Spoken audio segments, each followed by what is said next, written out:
You're listening to Thrive with Carina, a personal health and life design podcast for the modern everyday woman. Tune in and get inspired on how to thrive in your body and life. This is your host, Carina Grueling. Welcome back to the Thrive podcast. I'm Carina and support you into the world of women's health that blends science with soul, Eastern wisdom with Western innovation, and radical self-care with deep self-trust. So today I want to talk about something everyone is talking about, Ozempic. This so-called miracle weight loss drug has exploded in popularity. And celebrities are using it, doctors are prescribing it left and right. And chances are someone in your circle is already taking it or thinking about it. And I get it. The promise is really seductive. No effortless weight gain, appetite, and hunger suppression, and you will see quick results. But what if we slow down for a moment and ask a different question? So what does true sustainable healing look like? Not just fast fixes. So what does Ayurveda have to say about these modern solutions? And what might we be sacrificing in the name of thinness? So this episode is not about shaming. It's about deepening the conversation, because your body isn't a machine to be hacked. No, it's a sacred, very intelligent system. And weight, it's not just a number. No, it's a messenger, a protector, and sometimes even a teacher. So let's dive in. We are going into science, side effects, soul, and soma. So you will walk away with a deeper understanding of what Ozempic does, what it doesn't do, and Ayurvedic alternatives that support real, radiant, long-term health. So let's begin with the basics. So Ozempic is the name for semaglutide. So it's a medication originally designed to treat type 2 diabetes. So it mimics a naturally occurring hormone in your body called GLP-1, glucagon-like peptide 1. And GLP-1 suppresses ghrelin. Ghrelin is your hunger hormone, and it reduces ghrelin secretion after meals. So that's a reason why you are not hungry anymore. Yeah, so it's dampening any hunger signals. So this is one of the ways GLP-1 mimics the feeling of being full, and it also reduces appetite. And GLP-1 has multiple roles. Now, it increases insulin, it slows gastric emptying, and also how fast food leaves the stomach. And this process is slowed down. And most importantly for weight loss, it tells your brain you are full. So by increasing GLP-1 activity, Ozempic reduces appetite, it keeps food in the stomach longer, and it lowers food intake overall. And this is why people are losing weight on it, because they're simply eating less. But here is something that most people miss. It's not improving your metabolism, and this is what you want to have if you want to lose weight. And it's not healing insulin resistance, not emotional eating, or any trauma and any unprocessed emotions in the body. So it's simply overriding your hunger and slowing digestion. And that's a short-term fix, not deep systemic change. So Western medicine often celebrates numbers. So the weight on the scale, the BMI, the glucose level, and yes, these are important metrics. But what we are not talking about enough is what happens after the initial results. So many people report a rebound weight gain when they stop taking the drug, which makes total sense. And some even gain back more than they lost. So why is this happening? Because Ozempic doesn't teach you how to nourish your body. It doesn't help you understand your cravings, rebuild your relationship with food, or stabilize your emotions. So what seems like a miracle at first may, over time, cause muscle loss, nutrient deficiencies, disordered eating patterns, and even distrust in your body's natural signals even more. So Ayurveda reminds us that real healing isn't fast. It's cyclical, it's slow, it's really rooted in connection. And when you bypass the journey, you risk building your health on a shaky foundation. So what is the root cause of obesity, of too much weight from an Ayurvedic lens? So we look at the strength of your acne, your digestive fire. Is it too weak? Is it too sharp? Is it processing food well or leaving behind ama? Ama is toxic residues in your body. Or has stress weakened your gut-brain axis? No, it's disrupting digestion and hormone imbalance. So we also consider emotional and energetic factors. Now, are you digesting your experiences or holding on to them? Has trauma, burnout, or grief slowed your metabolism on a soul level? So obesity, being overweight, isn't a failure, it's an adaptation. So the body's intelligent response to inflammation, to dysregulation, or chronic unmet needs. And we need to use a drug to silence the body's expression. We miss really the invitation to heal at the root.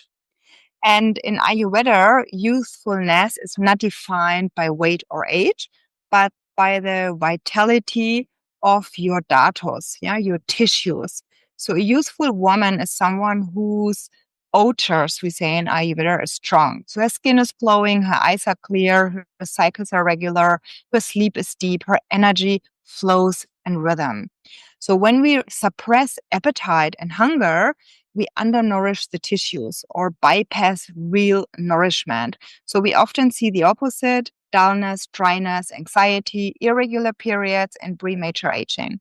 The short-term slim look may mask deep depletion underneath. So Ozempic's most common side effects include nausea and vomiting and bloating and diarrhea and constipation. So all signs of disturbed digestion. It can also affect the gallbladder, pancreas, and even raise concerns for thyroid tumors. So it impacts also the vagus nerve, which plays a huge role in brain-gut communication and emotional regulation. And on the long term, we still don't know what happens. We also need to think about that. It's quite a young drug, and we don't know, like people who take it for a decade, what happens to them. We will see. But early signals point to potential metabolic slowing, to emotional blunting, and even increased risk of malnourishment if not medically monitored. So you might look lighter, but your acne, your digestive fire is weakened, your hormones are disrupted, and your nervous system is confused. And you are not actually healthier. So every woman has her unique elemental makeup. We call it in Ayurveda prakruti. And she also has her vikruti. This is her current imbalance. So for example, Vata women are already prone to low appetite, anxiety, coldness, and depletion. So suppressing hunger further can push them into burnout, dry tissues, irregular periods, insomnia. And Pitta women may enter overdrive, so becoming overly fixated on discipline, performance, perfectionism, and they might start ignoring their body's subtle cues in pursuit of results. Kapha women that very often have a tendency being overweight may enjoy some initial lightness, but if the weight loss is not supported holistically, it can destabilize their grounding energy. It can cause emotional fog or lead to spiritual bypassing. And Ayurveda teaches you cannot heal by ignoring your nature. So weight loss that goes against your constitution, it will never last. It will cause more problems, maybe different problems, but for sure more problems. And metabolism isn't about burning calories. It's about transformation. And in Ayurveda, it's your digestive fire. It's not just in the gut, but in every cell, every tissue, even your thoughts. So when your digestive fire, your acne is strong, then you digest your food, you digest your emotions, your life experiences fully. And when it's weakened or confused, you hold on to what no longer serves you. So physically, emotionally, energetically. And instead of suppressing hunger and appetite, Ayurveda really focuses on rebuilding your inner fire. So warm foods, we use spices, we use routine, we align our daily habits and our eating habits, our food intake to the circadian rhythm. And it's also like about emotional digestion. It's about self-trust. And weight then begins to shift, not because you force it, but because you are finally in alignment. And hunger is not the enemy. It's a signal of life. So feeling hunger is a sign that your digestive fire is awake, that your cells are receptive, that your metabolism is functioning. So when you stop feeling hungry, whether through trauma, burnout, or medication, it's a sign your body is shutting down, protecting you, or confused. So Ayurveda teaches us to respect hunger, not fear it, not to override your hunger, but understand what it's asking for. Because very often it's not just food, it's rest, it's pleasure, it's connection, it's expression. And when a drug like Ozempic constantly tells your body, you're full, stop eating, it overrides your intuitive cues.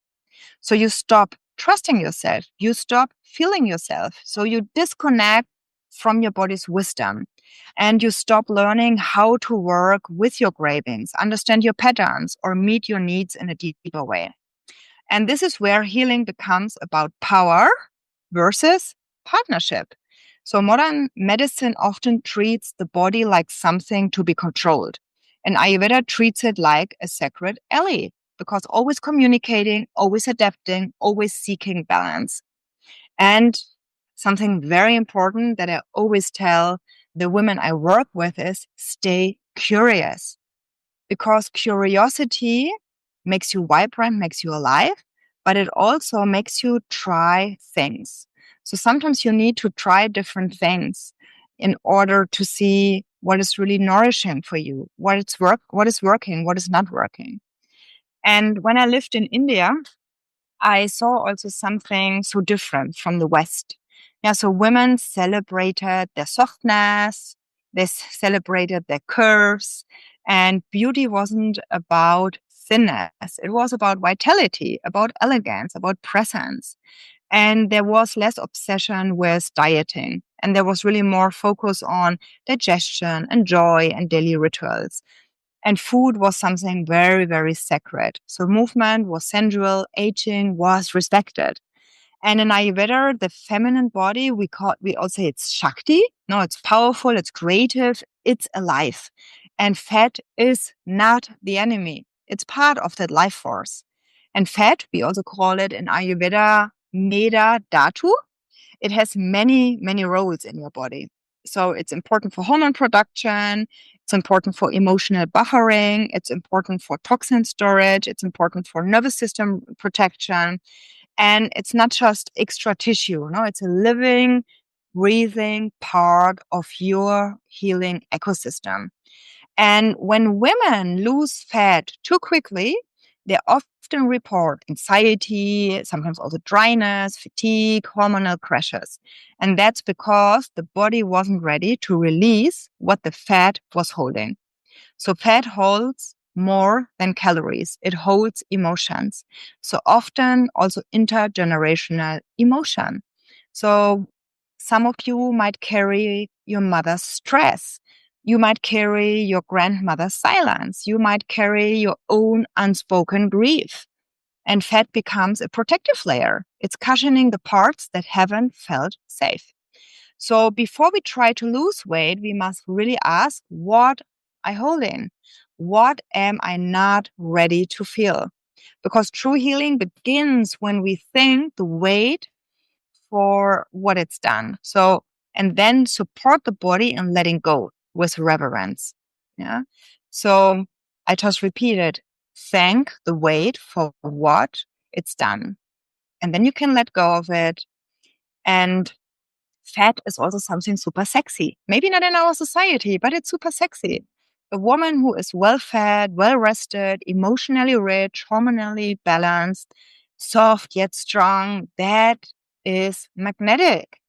And we have been sold the lie that we need to live in restriction. But Ayurveda teaches that radiance comes from nourishment, not deprivation.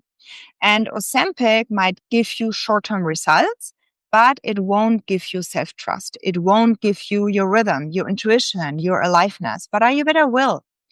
But you need to be patient.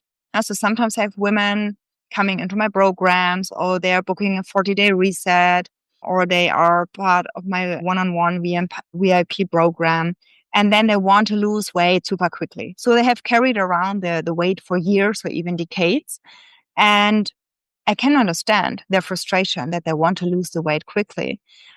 However, we always need to ask ourselves as well, do I want to be healthy? Because of course, you can be put on a very restrictive diet, and we can set up a workout program. We can do this anyway, but we can, let's say, you can do something that is very restrictive.